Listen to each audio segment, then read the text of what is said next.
Hello everybody and welcome to Nights of Wine TV. I'm your host Brandon Amherst Matthews. And my friends, this is the Thunder Down Under show, aka the internet's most passionate wine show in the Southern Hemisphere. Okay, what we're going to do today is we just want to introduce our scorecard, our Wine Lover scorecard.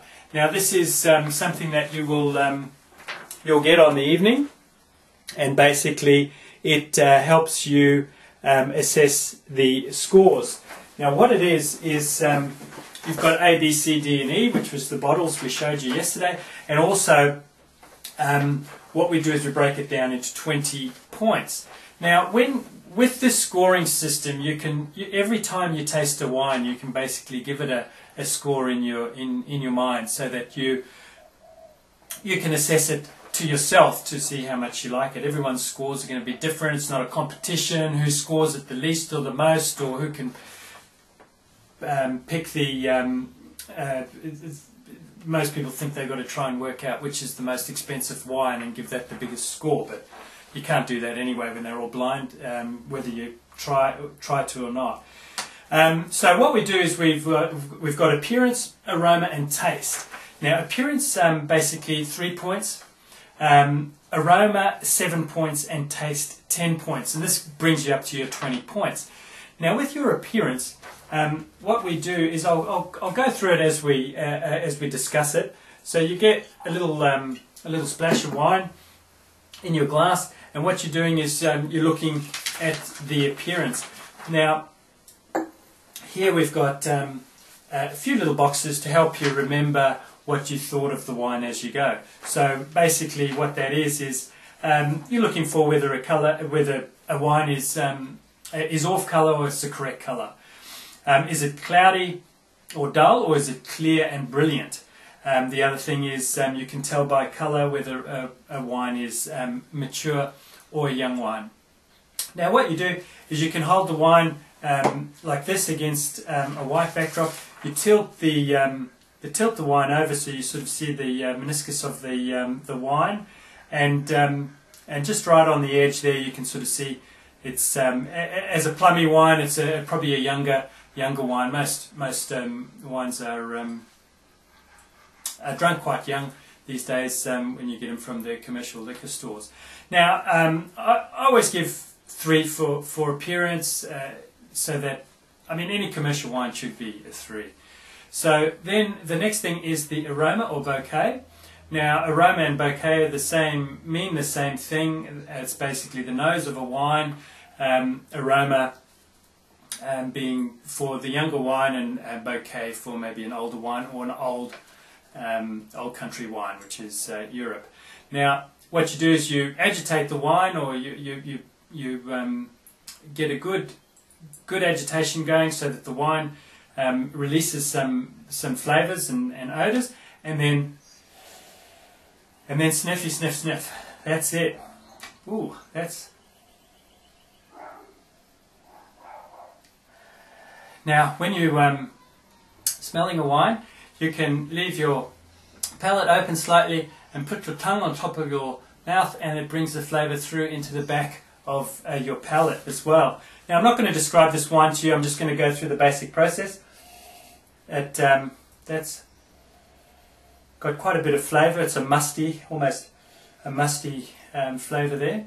So it's got quite a bit of nose. So when you're looking at the aroma here, you're looking for neutral or no nose, or pleasant and delicious. Little or no smell, or is it a powerful bouquet? Very simple or complex.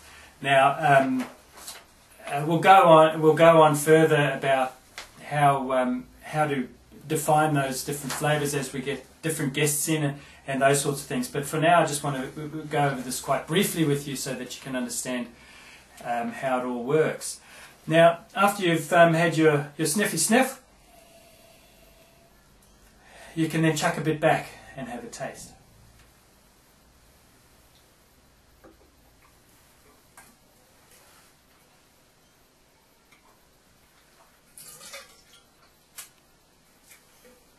Red wine and a white jacket. How smart's that? Anyway, wow. that's got a lingering finish, that wine. That's quite lovely. So now what you're looking for in your taste is whether it has no finish. What that means is put the wine, it's very thin, you taste it, the taste goes away very quickly. Lingering a long finish, when a wine leaves its flavour in your mouth, you get to enjoy it for longer because you can have little sips over the evening and get that flavour, and it will stay in your mouth for a long time. Now the other thing is the wine balanced, perfectly balanced or unbalanced? Now these are things you look for in a wine to find out whether your tannins and your alcohol and your acids and your fruit flavours are balanced, which means the wine will sit nicely and the fruits will come out later, or whether it's imbalanced, maybe it's got too much tannin, and as it ages the tannin will still be there but everything else will sort of fall away, so it's probably imbalanced, so it mightn't sit in a bottle well. So then simple or complex, now that's the same as what you look for in the aroma as well. So in brief, you're looking at your appearance of your wine, then you sniffy sniff, enjoy the smell, try and find those flavours, and then you chuck it back and have a taste.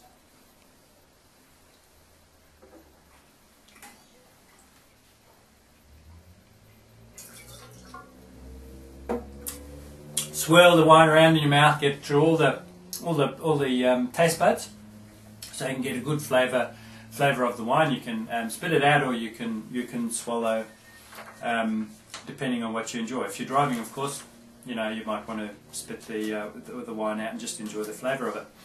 So also on the scorecard, we've got here RSA, which is Responsible Service of Alcohol, down the side here, 20 ml, 20 ml, 20 ml, 20 ml. Now, this is so you can keep a track. Each glass is got a little line on it, so you can see exactly where that wine is on the lines to see how much you've been served, and then you can sort of keep a track on how much you've had to drink.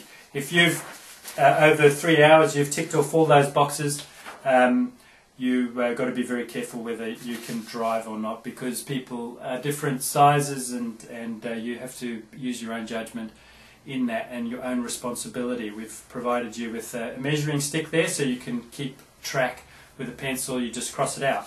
So then what you do is you've got a little notes section, and after the wine tasting you'll get the results of the year of the wine, the region and the price, and basically after all wines have been tasted, the bottles are revealed to show the label and the prices, which is quite fun. And then everyone's scores tallied up. That was at the tasting that evening, and then those scores are averaged out, and that gives you a group score here and your score. Put a punch in that, put that in a folder, and you've got those records to remember what you thought of those wines when you tasted them. If you taste them again at another time, you might think, wow, that was much better than I thought it was when I tried it at the wine tasting. You might be enjoying it with some food or something like that, and you'll get a better understanding. You can go back to your scores and find out what it was that you thought of that wine on the tasting night as well. Then what we do is we get our hosts to bring those scores back to Nights of Wine, and we then collate that, and we will give that bottle an average depending on how many people have tasted that bottle in that week that it was available, or the 5 bottles in that week. So giving you a more grouped understanding, feedback to the wineries and winemakers, and also to the liquor stores and the like, to find out what people are enjoying.